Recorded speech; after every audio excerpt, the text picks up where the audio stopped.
Good evening, everybody. Welcome to our board meeting.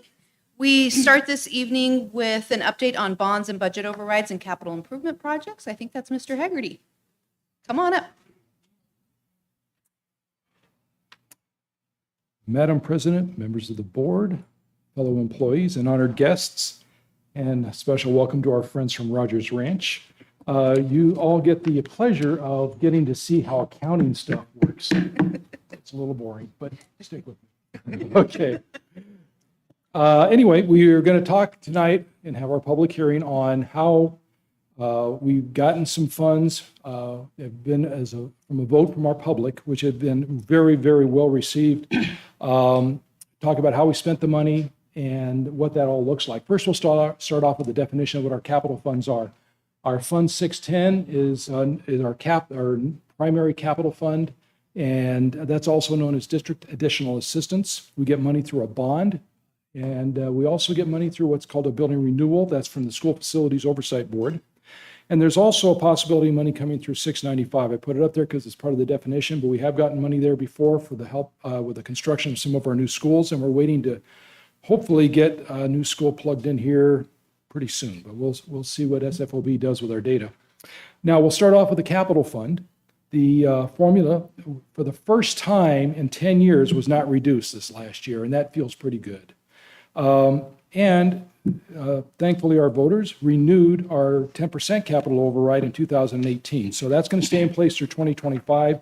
And this past year, that generated $4.1 million for us. Now, we've had an capital override in place for a number of years, and it used to be a $900,000 one. So that shows you the impact when it's based on how our budget goes. So as we get more students, as we grow, our base level amount goes up, and the calculation of the 10% of that goes up also. So you can see we've had some very nice increases of that over time, but we need that to support all the infrastructure and issues that we have to deal with to be able to address the growth. Now, this is going to show that same graph with the money added by the state. So you can see some of the red is how much the state was giving us, and you can see how much it got crushed for a number of these years. When you take it over since 2010, the actual reduction that we experienced was almost $18 million over that time period. So we're grateful that it's been not being reduced anymore. However, it still had an impact when you look at the overall picture. Now, what do we use that money for? Well, new technology, refreshing our technology, our software licensing, textbook adoptions, instructional aids, our school renovations, and some new construction. This past year, we spent a little over $4 million, so it was 4.2. You can see the major categories we spent it on. We've been really investing in our technology. We have the one-on-one, our furniture and equipment. We've also invested in our construction. A lot of that had to do with putting up our Promethean boards. Also, we had to do construction to help get those systems ready because there used to be projections from the ceiling, and now we had to fur out walls and put in infrastructure to be able to support that. So, and we, of course, we also have instructional aids, library books, textbooks, and we do pay for security out of here also. Now, we are very grateful to our voters who have also approved a $42 million bond back in 2015. We did issue $7.4 million of those, and we used those funds to pay for part of the construction of Paseo Point Elementary. Then we also issued another 15.1 back in 2019. Now, we spent $4.5 million in 1920. We've already reported on those to this board in a public presentation, and also $4.6 million in 2021. This past year, a little over $3 million, and there are two primary drivers coming out of the bond. The new preschool at Desert Meadows and a big chunk of money on those Promethean boards. Now, some of this, because of the broken supply chain, some of this money had to roll over into the new year. So we didn't pay 100% of those out in that year. Now, because our taxpayers pay for this, they have to vote on it. When they vote on it, it goes into their tax bill. And the tax bill is reflected through a secondary assessed valuation. Now, what happens is we get new homes in, or home values go up, we actually receive extra money that we base that tax rate against, or we spread it out over a different base. And you can see by this table that we had the recession, and our evaluations actually run on a little bit of a delay from when it actually occurs. But we have actually this past year, exceeded where we were at our all-time high just prior to that last recession. So good news is we've recovered, it looks good, and we're spreading that tax bill out over a bigger base, so it also benefits our taxpayers. Now, what are we going to do with the future bonds? Well, we haven't decided when we're going to issue them the next set. It's about $19.5 million left in bond authority. We have 10 years from the time the voters approve us going out for bonds. And after we issue those, we have 3 years to spend it out. But right now, it feels like we're probably going to go in April of 2023. A lot of that's going to be dependent upon how much money the School Facilities Board funds for the acquisition of land and construction of new schools. We're really hopeful they'll buy the next 2 parcels of land for us and build at least 1 new school. So if they don't, we may have to use some of that money to construct school number 10. Now, that's brick and mortar school number 10. I know we have a school number 10 that's an online academy, but this is for the brick and mortar where we put the bodies into. Land acquisition, again, we have to see how much SFOB is going to help us with. And then we rolled over a little bit of money to help pay for that preschool at Desert Meadows, some technology. And we also can pay for buses and safety. And safety is one of our big initiatives that we're going to be pushing on. So we will be utilizing some of the money for that. So that's on the bond side. Now on the capital side, every year we bring to the governing board a 5-year capital plan, and we prioritize all of our capital needs. And wherever we run out of money is where we draw the line and say we stop here. Now, that is a very living, breathing document because needs change over time. And as that occurs, we reevaluate everything. So every year we bring a new plan to the board, it's going to be based upon those changing needs. Now, the building renewal formula, this is one that you have to apply into a grant program now. And during the year last year, we actually were awarded $57,000 and we spent $455,000. How'd that happen? We had carryover from the prior year for a roof that was being constructed at Trailside Point. So we were able to finish off money that was actually awarded in the prior year, but actually spent out in July. So it was after that prior fiscal year. New school construction. Right now we are conceptually, this is the prior year capital plan that was approved by the School Facilities Board. They're expecting us to have a new school opening in August of 27 and a second one in August of 29. I really disagree with their analysis. We've submitted a lot of information this year that hopefully will help them see the error of their ways and we can get that bumped up. We would really like to see a school here in August of 25. At the very least, we get the land in inventory. And by the way, the SFB has assured me they have put our land acquisition in the request of the legislature this year. So we should know if we're going to get the funding right away to at least acquire the land to put the buildings on. So their conceptual approval is at that level. Hopefully we'll see it move up on that schedule, but it's really going to be dictated by the number of kids that actually show up. Last year we grew by over 4%. To date right now, we're sitting at about 2.8. But as this new construction keeps going, we should see those numbers amp up over time, as we did last year. We started off slow and we finished very, very strong. Now, we also have a voter-approved maintenance and operations override, and that was approved, by our voters back in November of 2020. So last year was actually the first year we started using that authority. And that's a 15% override, and it generated almost $6.2 million for us last year. So you can see the impact that has on everything that we do. And it is used for our free all-day kindergarten, art, music, PE, and elective programs, and it also supports our competitive teacher and staff salaries, which I think we're very proud of, and this board has been very good about approving some of those. It's made a huge difference in being able to attract and retain our folks. Now, this renewal expires in 26, so we'll have to talk about capital override approval, maybe a bond, and renewing this also and how we want to make that work. And with that, I will stand for questions first from the board. No questions. Just want to say thank you for all of that information, Mr. Hegarty, and then to the public. Many of you supported us in those bonds and overrides. Those are all local approved initiatives that Mr. Hegarty was speaking about, and we appreciate that support. It makes it so we can do incredible things for our students who we are looking forward to hearing from tonight. Any questions from any board members? Thank you. And from the public, we have to. Any open the floor. questions from the public? Yeah. It is technically a public hearing tonight. You got a question? Why did you point at me? I know. Don't give him a heart attack. Thank I'm you, just trying to read the audience. Okay, thank you. Thank you, Mr. Hegarty. Okay, roll call, please. Here. Here. Here. Here. Hi, Dr. Watkins. How you doing?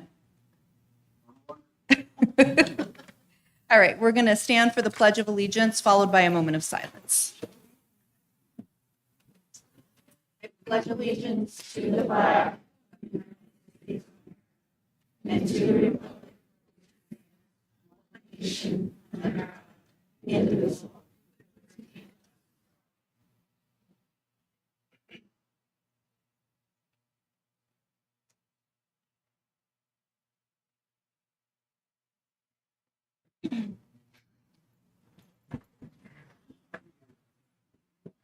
Okay, we have tonight's agenda to approve. Do I have a motion? Motion? Second. Any discussion? It's been motioned and seconded. All those in favor? Aye. Aye. Did he vote? You got that? Okay. And we have the approval of last month's meeting minutes from August. Do I have a motion? Motion. Second. It's been motioned and seconded. All those in favor? Aye. Dr. Sprout, Superintendent's Report. Thank you, President Berrigan and governing board members.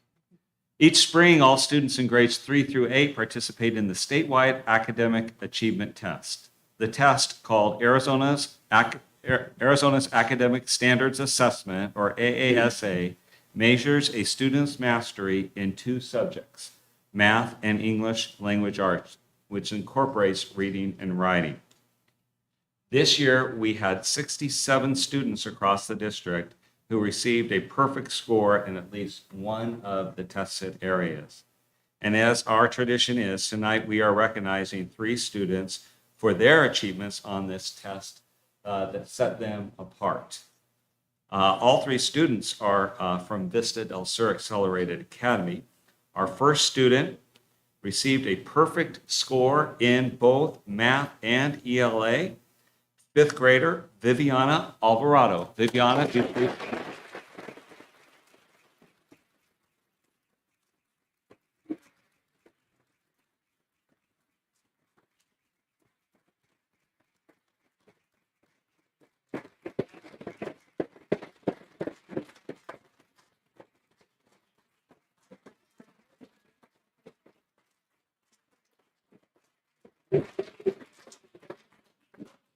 And Viviana will have you stand here, and we're going to get a picture in just a moment. This is kind of like the National Merit Scholars of Levine. Also receiving a perfect score in both math and ELA, 8th grader Patrick Min.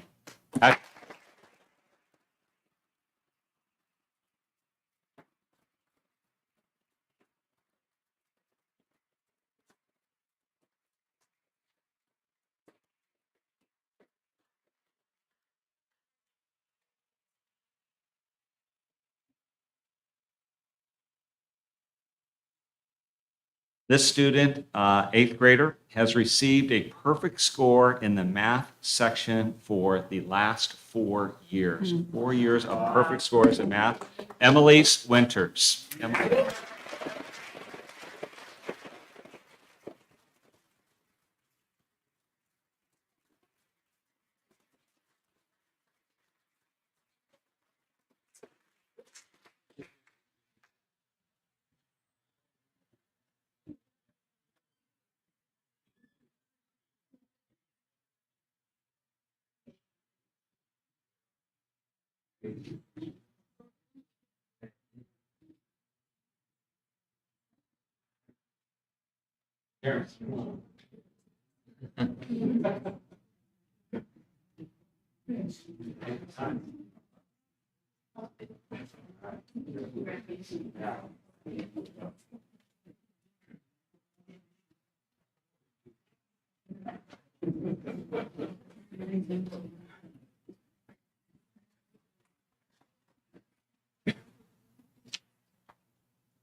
Next, we have our Employees of the Month, our first round of Employees of the Month for the school year.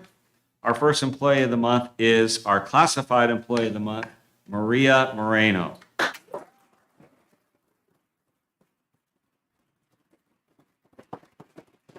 Come on up, Maria. I'm gonna read some stuff, so you're just gonna have to, you can stand up here, Maria. And Maria serves as a special education preschool instructional associate at Levine Elementary Developmental Preschool in Mr. Jonathan's classroom. She is known for having a positive attitude and can-do spirit, ready to tackle any challenges that may arise. Maria always holds high expectations for her classroom of students who have a variety of needs. She helps her students follow rules, corrects their behaviors, and helps them to learn and much more. Thank you, Maria, for choosing to serve our preschool community. They are blessed to have you. The team.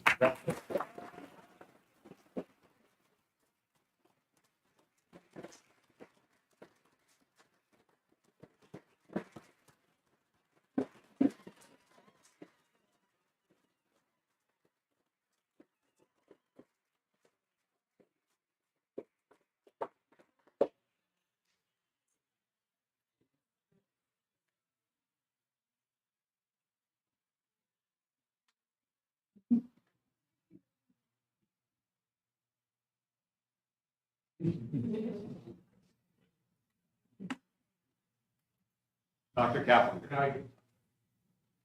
It's my honor to stand before you tonight and honor Maria, who represents the amazing classified staff. But she truly sets herself apart as one of our associates in our preschool because she cares deeply about her students. She's, her attendance is amazing. She works with Mr. Jonathan. But she truly gives 100% of herself every day. Our little talks need people that care about them, love them, and help them develop. The kindergartners, and she does that every day. It's a pleasure to watch her. It's a pleasure to watch the joy on her face. It's just like this every day. Thank you for all you do. We appreciate you.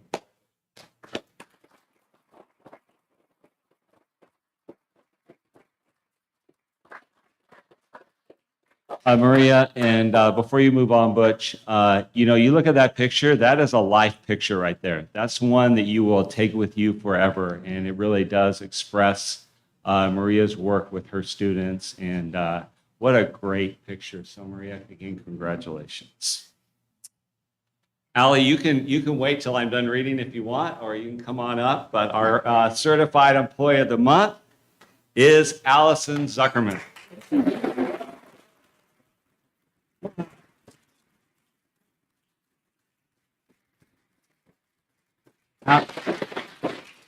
Allison has served our students for over 10 years, both as an amazing teacher, and that qualified her for her current role as gifted instructional coach. Allison has devoted her time and effort to ensuring the best for students and staff. She stays current and up to date on best practices that will engage her gifted students, as well as promote their critical thinking. Ms. Zuckerman is omnipresent, there's your word for the day, omnipresent, on the campus, and may also be seen at board meetings, supporting staff and students who are being recognized for a variety of awards. We thank you, Allie, for your dedication to our students and staff.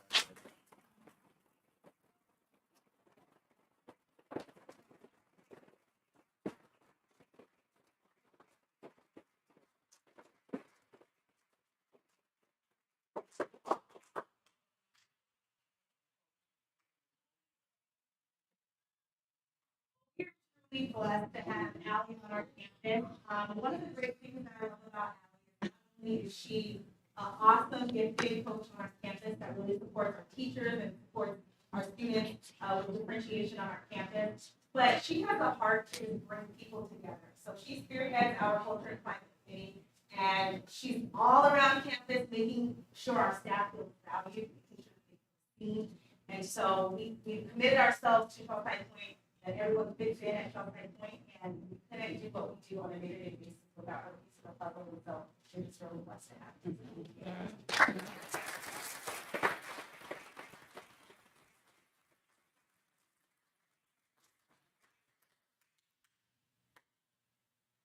The Excellence in Education Award is the most esteemed honor for Levine teachers. Recipients exemplify the highest level of instruction, leadership, professionalism, and most importantly, student academic achievement. They also make a positive difference outside of their classroom through extracurricular activities and community involvement. This prestigious award is limited to one teacher annually from each school. And tonight, I am honored to present to you, our governing board, 9 of the best teachers in the district, and I will say also in the state of Arizona. So when I call your name, would you please come forward? And we'll give you a round of applause. Our first teacher from Levine Elementary School, Logan Wassey.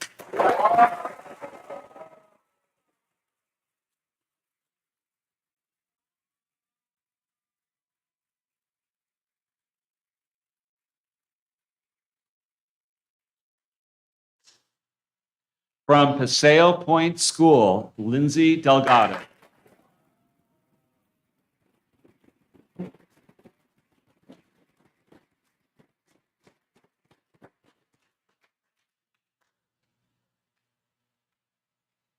From MC Cash Elementary School, Reagan Cunnington.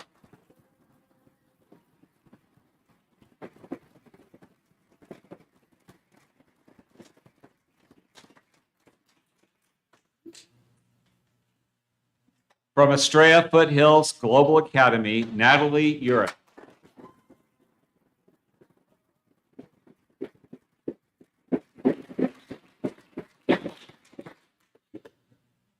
From Trailside Point School, Melissa Eiler.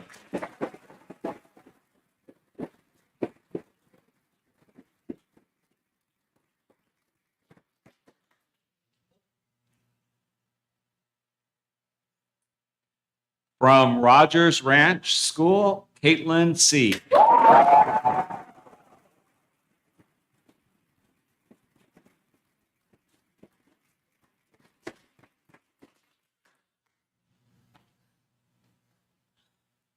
From Desert Meadows School, Charlene Saltarelli.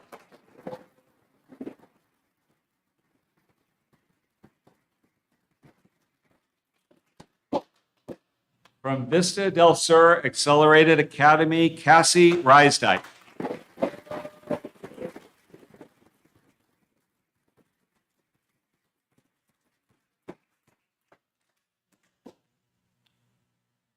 And from Cheatham Elementary School, Julia Mister.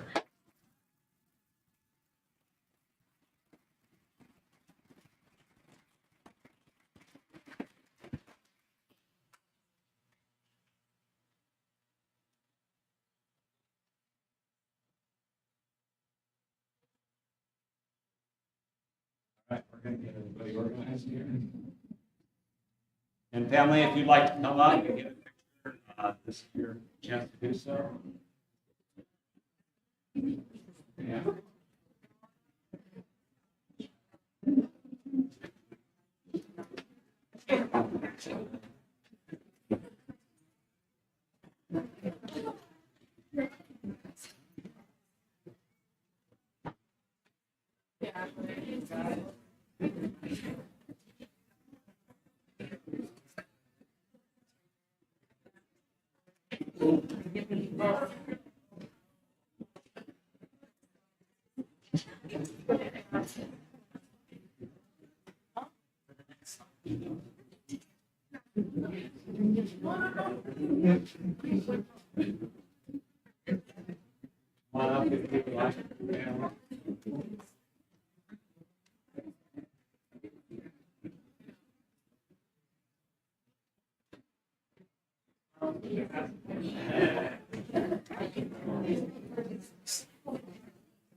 Board, I remember meeting some of these folks at recruiting events, and it is so exciting to see them here tonight, be recognized. And I've also, since then, had opportunities to be in their classrooms and to watch the amazing work that they do. So let's give another round of applause to this group.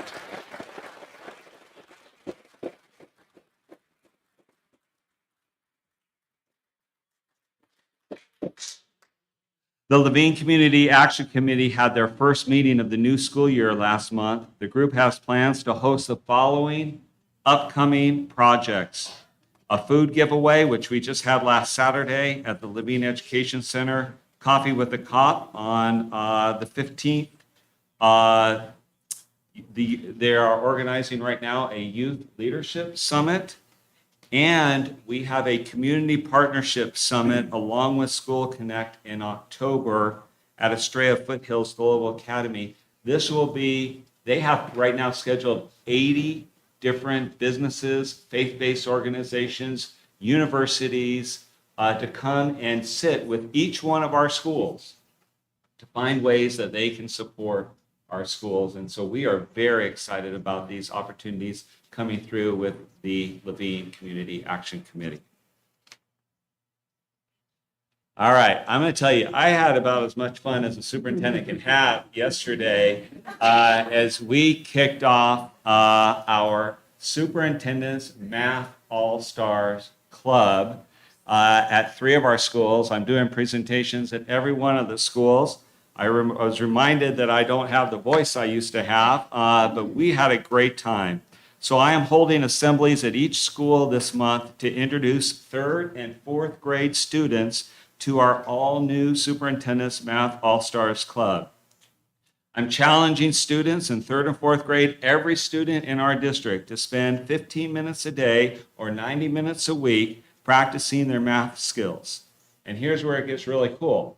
If their parents sign the permission slip, students take home a Chromebook. For the rest of the school year, go ahead. For the rest of the school year, that they can use, that they will use to do this math work.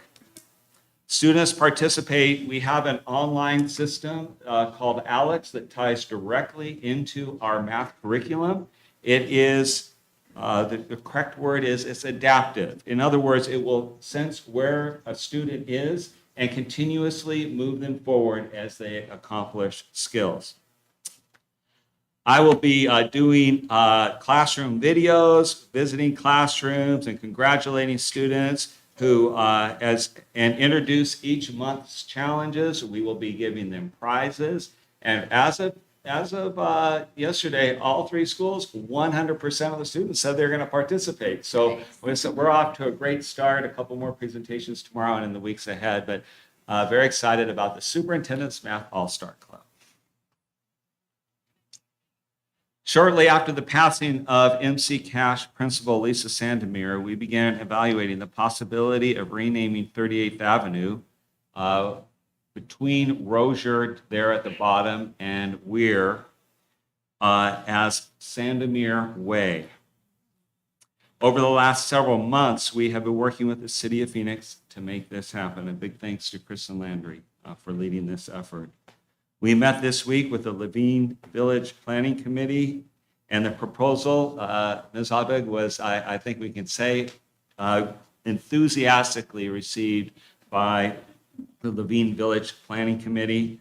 So our next step right now is for this to go to the Phoenix City Council for a vote on the renaming, and we do not have a date at this time, but we're hoping that it's coming here in the next few weeks.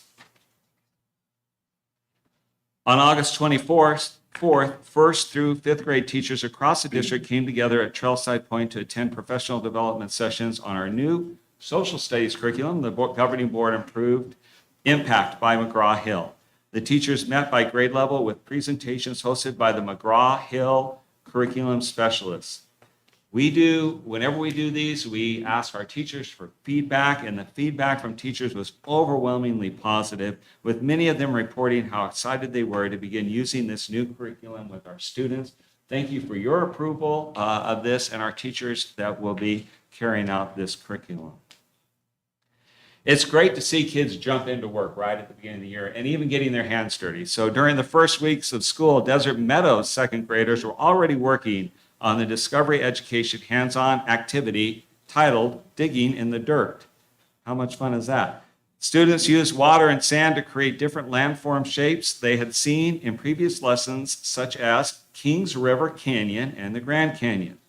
The teachers asked students what they were creating and how water helped to mold the shapes. When the students were finished, they drew pictures of the shapes they created in their science notebooks. Vista 8th graders are learning about the U.S. Constitution. In relation to this theme, our gifted coach facilitated a breakout education experience. This is a curriculum by having students use clues related to the social studies content, along with reasoning and teamwork to figure out puzzles. All right, I'm going to go ahead and read this to you, but just buckle in because it's pretty detailed. But here was the challenge that they had to take on to make it out of the escape room. Here we go. The fate of the United States is in your hands. Your classmates created a time machine and traveled back in time to witness the signing of the Constitution. But in doing so, you have caused a wrinkle in time, and instead of witnessing the famous document being approved by the states, the signers' names are slowly disappearing off the document. Whatever changes in the time continuum can only be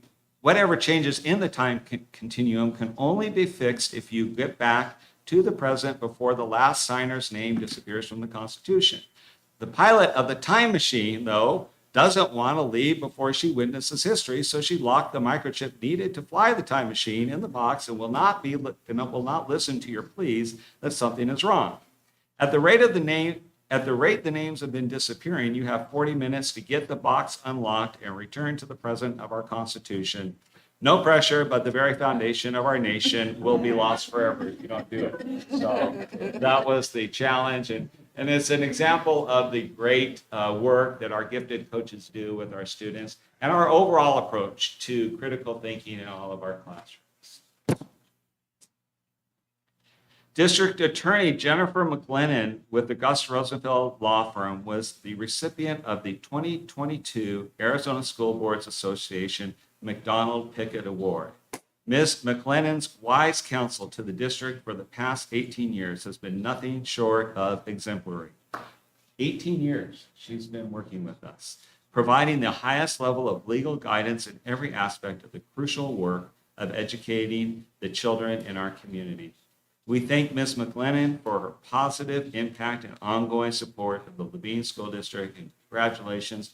And Jennifer is not here today, but let's give her a round of applause.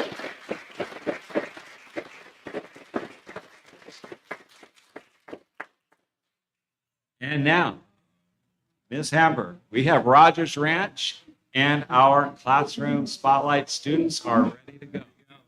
We'll turn it over to you. Good evening, President Berrigan, governing board members, Dr. Sprout, and honored guests behind me. I am honored to have the opportunity to showcase an example of the learning taking place at Rogers Ranch and specifically our junior high.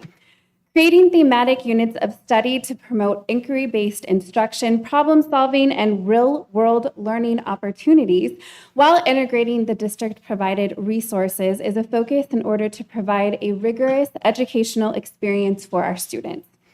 This evening, you will see featured our now 8th grade students and Ms. Diaz, who is our 7th grade social studies teacher, demonstrating how a unit of study that was originally crafted using social studies, implementing our DE curriculum, Discovery Education curriculum, was extended into other content areas, specifically STEM integration. So at this time, I would like to welcome up Ms. Diaz.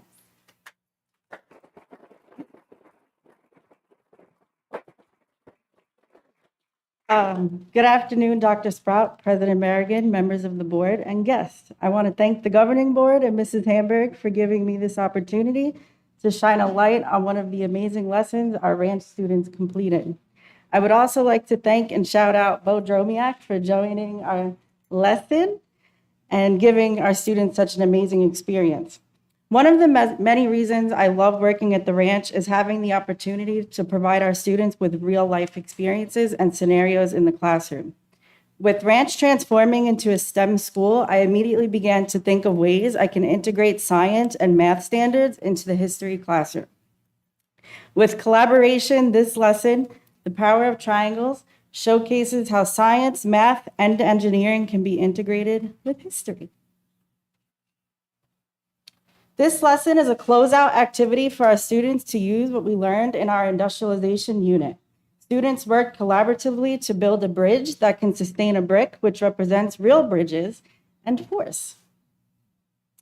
Starting with our history and social science standards, there are many standards that are incorporated in this unit, falling under geography, history, and disciplinary skills and process. All right, this is the big one. When I looked at the science and engineering practices, my first thought was, wow, this sounds a lot like my teaching style and practices. I'm just going to highlight on one part. Traditional implementation often has resulted in viewing science as a linear process. So we're talking, let's read some textbooks and answer some questions, right?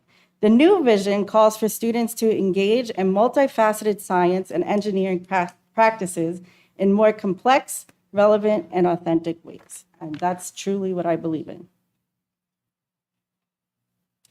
The math standard, this is the big one, too. Everyone knows how much I love math, right? Yeah. Before students began to build the bridges, they worked together to design their bridges. This is when students use their prior knowledge from the following math standard. So they're drawing geometric shapes with given conditions using a variety of methods. DE. DE is a great resource used in the classroom. Students begin their knowledge here and build a foundation to expand their knowledge and skills with real-life situations. So any lesson I give them, we start here with DE and then we branch out into what we're doing in the real world. Finally, second step and thinking maps. Lastly, I'd like to showcase how our social emotional learning curriculum and our new Thinking Maps program is present in this lesson. Students are able to use the skills learned in the second step program in this lesson, working with others, maintaining that growth mindset. This is something that Bo Dromiak shouted out, that he likes to hire people that work well in teams. So they know we're all about that teamwork. Thinking maps requires students to critically think. They can gather their maps and use them to help connect the historical aspects with real-world opportunities. Now it's time to introduce the real MVPs, former 7th graders, now 8th graders. Your turn.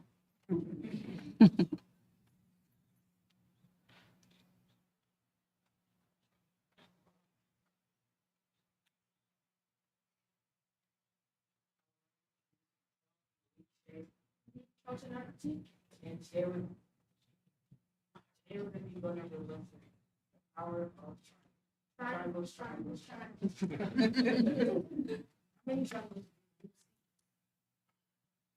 Actually, an infinite amount of triangles. But for today, I'm going to be focusing on 1, 2.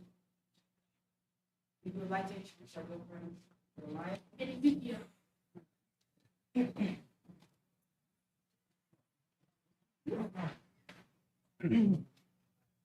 you see, we have a frame with 2 triangles. 1. You would think that a square would be able to hold up formation, but you see, the frame has to form as a logo. How are we able to stop the collapse? We can stop the collapse by applying an equal and opposite force. On the top, we could add a pillar on the top left to the bottom right. As we see, creates triangle. Also, the triangle, you can see the local form, the triangle is system. Also, the triangle creates a braced frame around the four point. Also, it is one of the most geometrical points. But one fun fact, it's the most Affordable. Also, we'd like to be presenting our good friends Ali and El.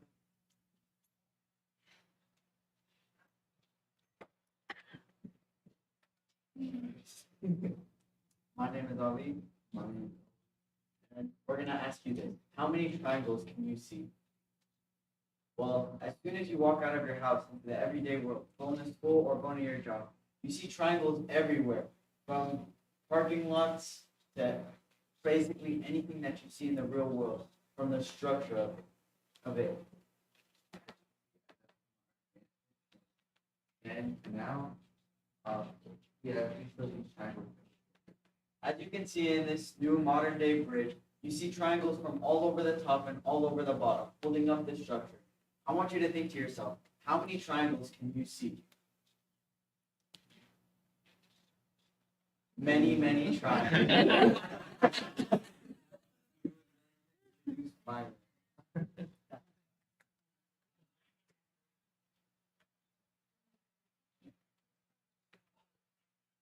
Why do bridges collapse? What can be due to a lot of things, overloading, material deterioration, ground settling, life loss, or natural disaster. All of these can easily destroy a bridge, although immediately or over time. I'd like to introduce my different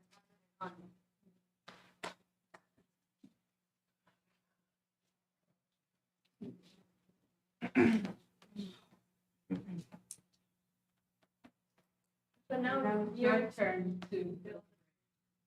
But your brick is supposed to sustain this brick. And to design your bridge, you should be able to discuss how the two work together, organize your parts into groups, support each other, and have fun with work stuff. So now it's your turn. You guys have about 3 to 5 minutes. The kids are going to break out and build some bridges with you. All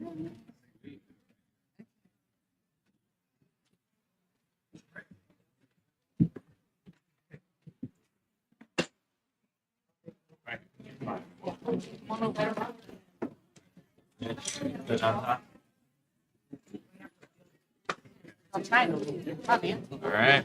Okay, so first you want to sort the stuff into groups. Okay. Size. Design right. All the materials must be Okay. 2, 8. Did you give me a math problem today? Hey, Fern, help me out.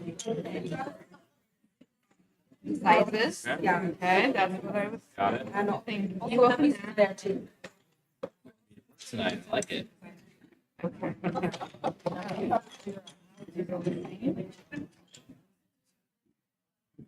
you can see, the first bridge we did, we constructed the old bridge, that's what this is based on. Okay. So what you do here? Here's one of your kids. Thank you. We obviously know we have. So upside down. Yeah. I am not sure. Yeah. Oh, the longest to the bottom. I got you. Can you shut that off? Okay, give me one of these bad Okay. boys. Yeah, we'll do one. This one here. Yeah. We need that picture. No, we don't. We're good. We're good. Oh, here's one of these. Oh, we need to separate these two. Now I'm getting. Or I think they look like they're the same. Start building. Oh, no, you're gonna need one of them. It's too short.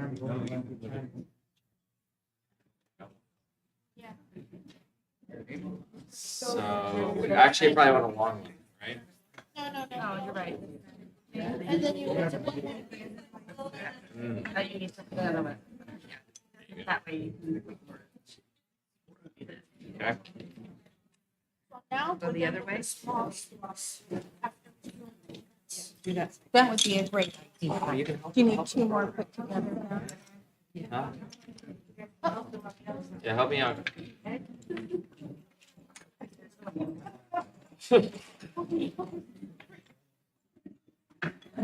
If you'd like to come up and see parents, family, and if you'd like to help, we would appreciate that. We didn't take instruction well.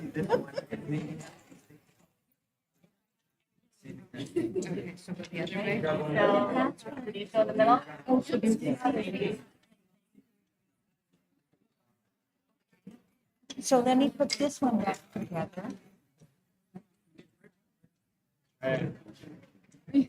Any idea? Please. We got this. Flip it. Let me pull that up for me. Okay. There's another. Oh, that one too?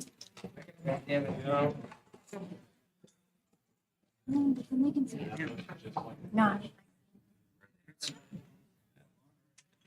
Their head? Okay, yeah. Competition at hand. It's in the kitchen, guys. Okay. I'm getting impatient. There we go. Thank you for turning. Good here? Oh.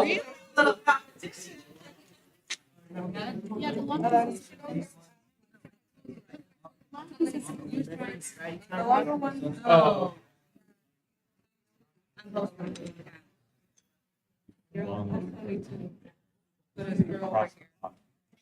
Do what? No.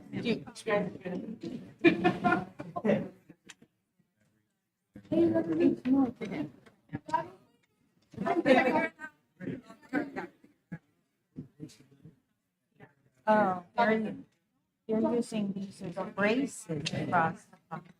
We have a winner here. Cheated. No, hold on. We don't lose. Oh, no. Gotta get that brick on there. I got it. Got it?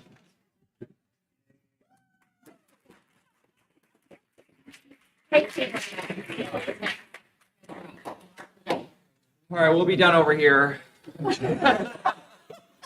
We're Cutting one. Same. Y'all see it too? Yeah. Okay. Here, we'll take a picture. You guys got this. Come on. Ready, guys? Got it. Ready? A minute. Here we go. 1, Exactly. 2.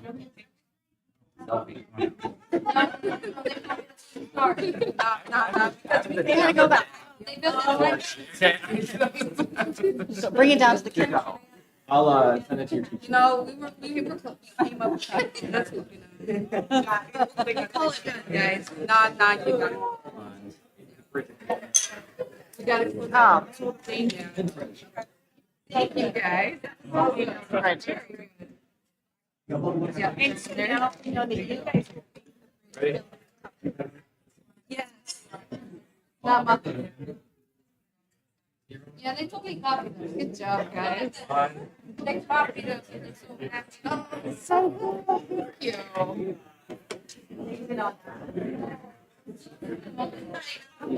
Thank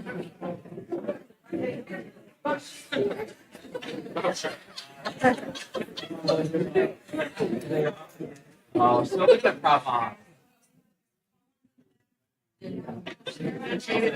Teacher. Nice job, guys. Good job, Evelyn.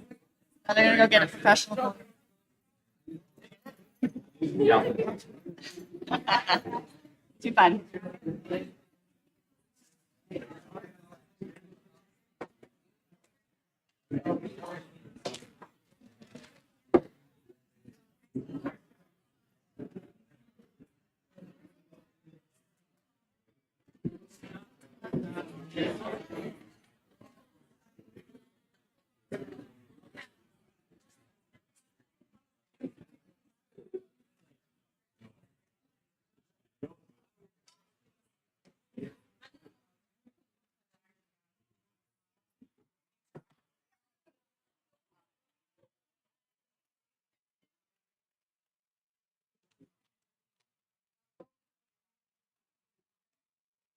Oh, they're gonna use R.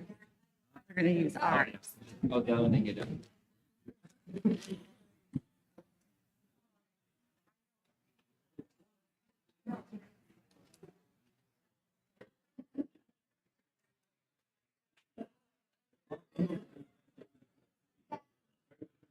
Do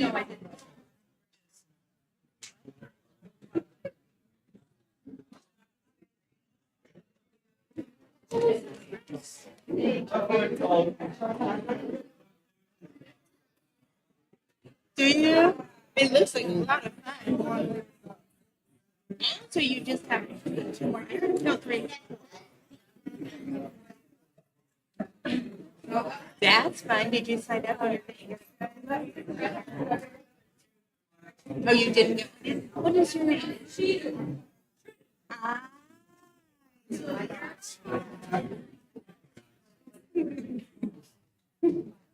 And what school you going to?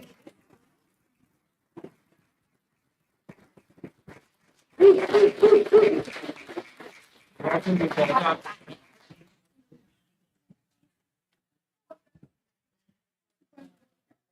job, guys. Great job. Thank you, Ms. Diaz, for your work with your students. It's obvious that you've not only created great minds, but also just a great community of kids, and watching them work with us as adults, how impressive it is. And so let's give Ms. Diaz and our students a round of applause.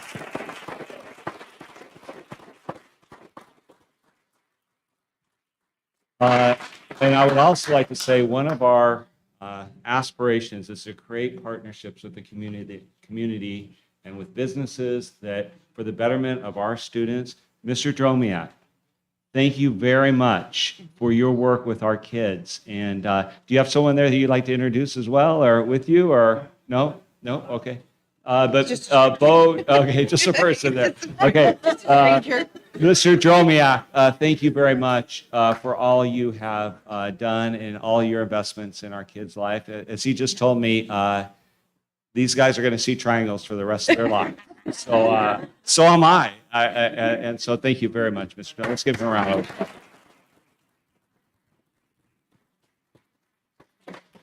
Final thought is you might want to be careful if you're going to be with Ms. Berrigan in a competition. We all just kind of started backing off. I like to win. Everyone got real bossy. Something about too many cooks in the Too many kitchen. I cooks in think the that's kitchen. the line that we heard. So that concludes our superintendent's report. Thank you again, Ms. Hamburg and Rogers Ranch. So. Thank you, Dr. Sprout. Kids, before we break, I just want to say that was incredible. Not only your presentation, seeing how you all interact with each other, seeing how you interact with other adults who you don't even know. I can tell that every single one of you has something special, and you will be something special someday. Thank you for sharing a little bit of that with us tonight. Parents, thank you for letting them share that with us. We're going to move to the business portion of our meeting. You're welcome to stay for that if you'd like, but we'll take a little break in case you want to head out.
Okay, I think we are ready to resume. We have the presentation and discussion of educator effectiveness and teacher retention. I suspect that's you, Mr. Thomas. Come on up. I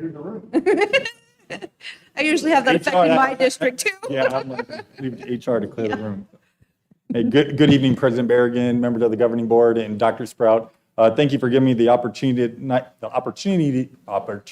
tonight to present to you our annual information on educator effectiveness. The goal of the educator effectiveness performance pay program or system is, number one, it's a statutorily mandated plan that we are required to come up with. And it's our goal that that plan recognizes teachers' performance in the classroom, distributes the funds in a balanced manner based on a range of teacher performance levels, that it boosts morale, it encourages improvement, and that it's clear and easy to understand, that you don't need an interpreter for it to be able to explain it.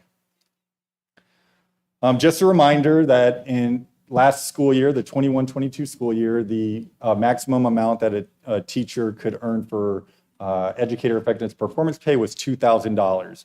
That amount can change year to year as its revenue source is based on revenue sales tax. And just a note there that anybody on the certified teacher salary schedule, which includes instructional coaches and counselors, are eligible for educator effectiveness performance pay. The calculations that we use to determine an educator effectiveness label, it comes from their formal observation and then a student academic progress score. 55% of it is based on their total evaluation point. So you take their teachers' two evaluations, you add up all their points, and that gives them 55% of their label. The other 25% comes from the elements that are scored a 3 or higher, which is proficient or higher. And then the other 20%, which is the lowest amount by statute, is based on an academic performance score. Another way of showing that is this scorecard here. So the 55%, as I said, is based on the total points of their first and second observation. Then we take the total amount of elements that they scored a 3 or higher. And then this year, the 20%, it was based on their NWEA MAP median conditional growth. And that is a benchmark test that measures pre to post and the growth that a student made in comparison to their peers. A highly effective teacher will have a score between 400 and 500 points. And if they have that score, then they are eligible for all $2,000, the allocated amount. If a teacher is ineffective or they are developing and they've been in the profession for 4 or more years, they are not eligible for performance pay. And then if they have a score, if they are developing and they are on step 2 or 3 of our salary schedule, or they're effective, there's a sliding scale that's in front of you right now where they get a percentage of the allocation. So for example, a teacher that received anywhere between 360 and 379 points would get 85% of the allocation, and so on. Here's the breakdown of how our teacher labels came out last school year. So as you can see here, 31% of our teachers were labeled highly effective, 59% effective, 9% were developing, and we had 1% of our staff that fell in the ineffective range. The graph that I think we're proud of, and it doesn't show big peaks and valleys, which some would say was hard to do over the last few years, is this graph here. That this shows that we've selected a fair measure in order to determine educator effectiveness labels. In 2018 was the last year that we took AZ Merit, and then in 2019-20, we had no tests. Schools closed down in the spring. We had no high stakes testing. The following year, we tested again, but we didn't have a test from the prior year to show growth, so we measured ourselves against the state. And then the 21-22, we had a new state test. So at that point, school districts are trying to figure out, some iterator reliability, something that, again, is fair and comparable. And you can see there that we've been consistent. So we're proud that what the decisions we've made have kept things steady there, which we're proud of that. Just a little more information for you. Performance paychecks were distributed on August 5th. So teachers returned to school on August 1st. And by statute, we have to have those evaluations out within 5 days. So we do that, which is by that Friday, August 5th. Remember, the highest amount of educator effectiveness performance pay you could receive is $2,000. You can see the average amount that was paid out for a total of $684,521. And remember, this is on top of the salary. This is in addition to what a teacher earns on the salary schedule. Another opportunity for performance pay is our leadership performance pay, and that's for things that are done student-focused activities outside of the school day, tutoring, running a sport, coaching a sport, running a club. That was increased this year. It was $28 an hour last year for anything outside the school day. This for upcoming school year, that is increased to $30. You have to have a minimum of 30 hours in order to be eligible, with a maximum of 60 hours. So you can get addition on top of the $2,000 of educator effectiveness performance pay. A teacher can also get an additional $1,800 in leadership performance pay, and that is paid out throughout the school year as they complete the activities, the tutoring, the coaching of the sport, or running a club, etc. I also wanted to take this opportunity just to be transparent and reflect and give you some information on our history of our teacher retention rate. So, over the years, we've prided ourselves on making sure as an organization we are the best, not only in Laveen, but in the Southwest Phoenix. And we really, that retention rate peaked in 2020-21. And as you see, it took a little dip this last year. We hired 80 new teachers to Laveen for the 2023 school year. So we have about approximately 400 teachers. So 80 teachers would be about 20%. We currently have 4 unfilled positions. And I would challenge that you will not find another school district that is in that situation today. You can see that we have 4 that are being covered by either a contracted employee or a long-term sub, and that is a self-contained special education teacher, a 3rd grade teacher, a music teacher, and then a counselor. And we're doing everything possible to try to recruit and hire for those positions. And when I said I challenge you to find another school district that is in this shape, that comes from some ASPA data. ASPAA is the Arizona School Personnel Administrators Association, who put this out in June. Usually the survey comes out in September and December, but because school districts had these jobs posted and no applicants, all the HR people from around the valley were like, well, are you getting applicants? Are you getting applicants? So we put out a quick test of the water to see, like, is it a this school district thing or that district? And you can see that in mid-June, general education, there were over 2,000, over 800 special education teachers. And then you can see other counselors, social workers, psychologists, and speech paths, and what that amounts to. If you had a average classroom size of 25 student per teacher, that 2,022.72 would affect over 56,000 students not having a teacher in their classroom. So that mixed with some informal data of talking to colleagues around the valley. I was a couple weeks ago at a conference, and there were 2 teachers in a metropolitan just about 10 miles north of here, 2 school districts that touch each other, and each one of them had between 75 and 100 unfilled teaching positions. So you have 200 unfilled teaching positions in a metropolitan Phoenix area just to the north here. And while I did feel their pain, I did not feel their pain, experience what they're going through right now. So we are proud of the position we're in. We're constantly reflecting, and you may ask, well, what is we took a dip there. We do exit surveys, we do exit interviews, and we do look for trends to see, is there something going on, or is it just attrition, retirement? Is it, what you see in the media about teachers, spread too thin? Is it low pay? Is it classroom sizes? So we evaluate for all of those things here in Levine. Is, is it a supervisor? And I can report to you that there weren't any trends or things that, that we're pushing a panic button that there's something wrong and there's a mass exodus out of the Levine School District. That's more attributed to the times that we're in right now than anything that specifically that Levine is doing wrong. But, we're going to continue to be reflective and never assume that we've arrived and that people are just going to show up with the support of you and our salary schedule and the resources, our leadership team. That all plays a role in that as well. I thought, you know what, while we're being, let's talk classified staff as well, because that's a hot topic you see all around. So I'm sure, people wonder, well, what about outside of all of this teacher data that you're presenting? Last May, when you approved notice of appointments, we sent out 383 notice of appointments.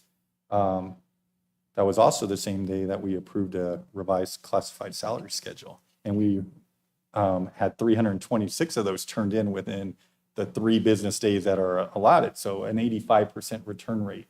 But even though this summer we were still heavily recruiting and scrambling, we had 160 vacancies, and in the last few months, I attributed to the classified salary schedule, we've cut that in half.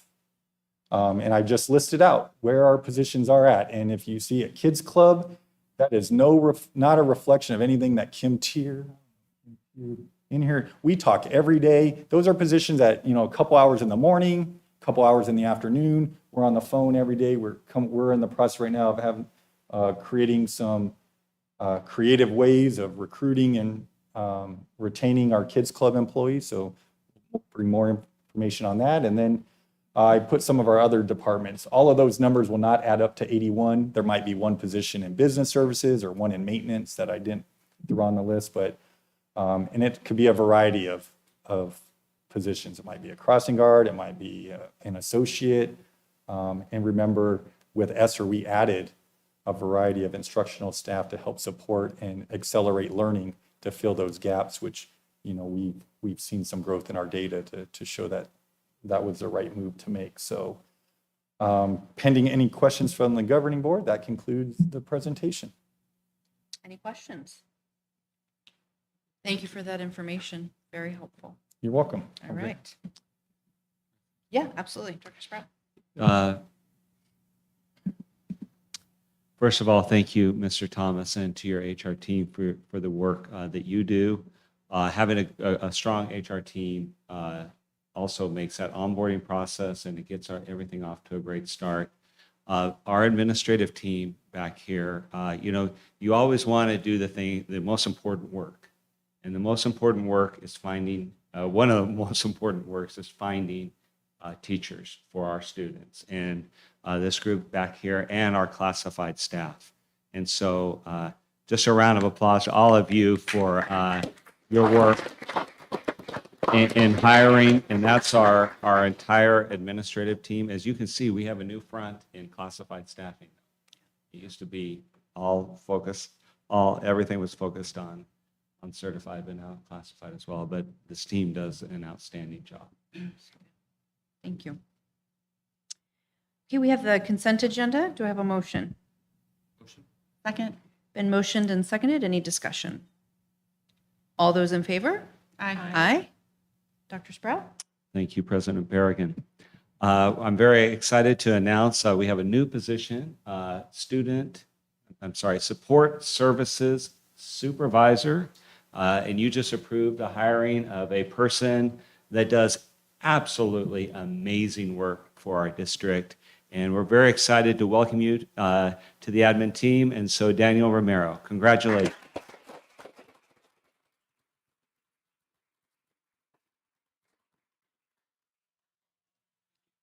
Welcome. We're glad to have you on board.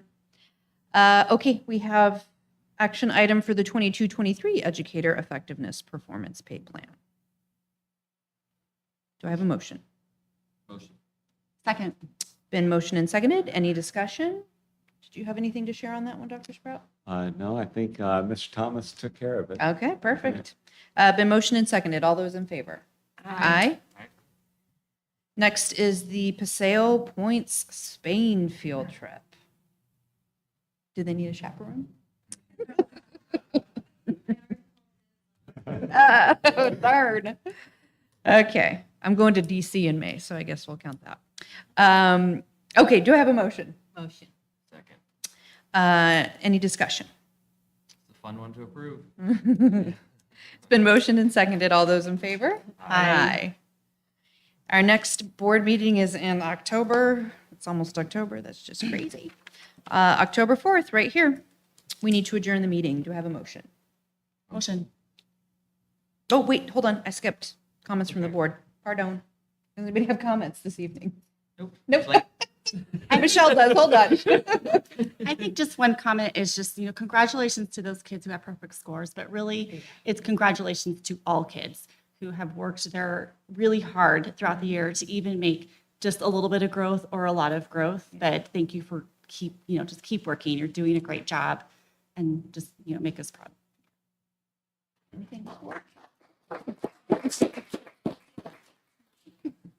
Ms. Ward says ditto. I also say ditto. Okay, we need to adjourn the meeting. Second. Motion and seconded. All those in favor? Aye. Good night, Dr. Watkins.